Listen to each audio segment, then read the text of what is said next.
I was really excited about today. I thought there were actually going to be more numbers because I thought there were going to be more girls from the city competing, but it ended up being still pretty big, 150 girls, over 150 girls competing from 11 different states if you include New York, plus Canada in there too. So I was really happy with today. I was really happy with the caliber of wrestling.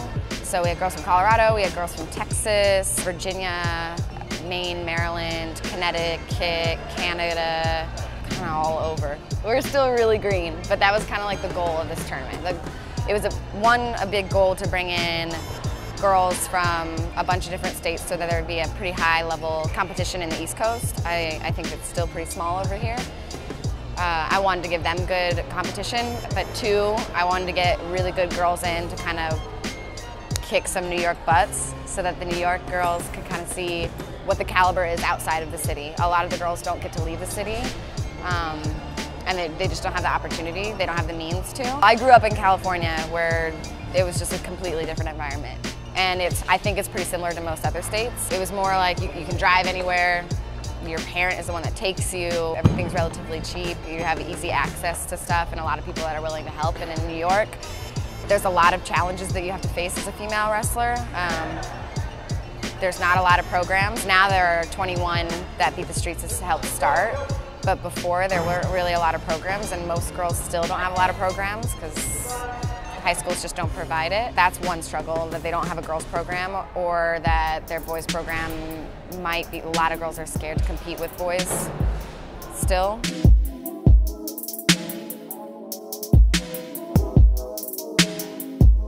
I think a huge problem is how far people live.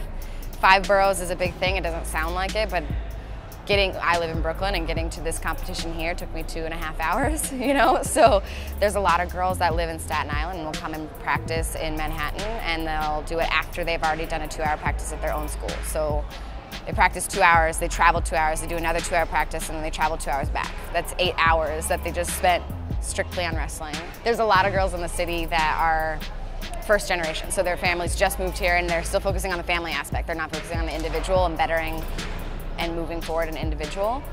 And then there's a lot of cultures that are really strict on, like, even if it's not about the family, it's about education. You know, the only way that they're going to be able to succeed in life is in education. And they don't notice or realize, because they haven't been exposed to it, that women's wrestling is a huge way to do that. So, I don't know, there's so many things that the girls have to go through in order to compete here and practice here.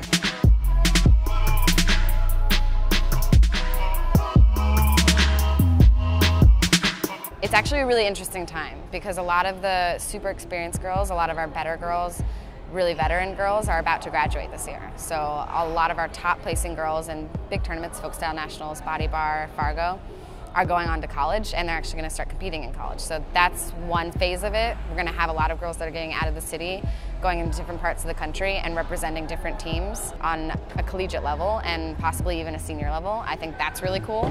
Be the first generation of those girls, really. The second thing is now we have all these like really tough freshmen that are coming through and 8th graders that are coming through that are going to start filling their spots. So that's going to be super exciting to really get those girls to the freshman girls that are coming through to kind of fill those spots, but always also act as leaders for the next girls coming through, and recognizing that it was a huge role for the girls before them to do the same thing. I don't know. I'm personally I'm keeping my eye on a few girls from the city that are super young, and from upstate New York that are super young, and I think are going to be on some future Pan Am champions, national team champions, Fargo team champions, maybe world team members. They're coming up.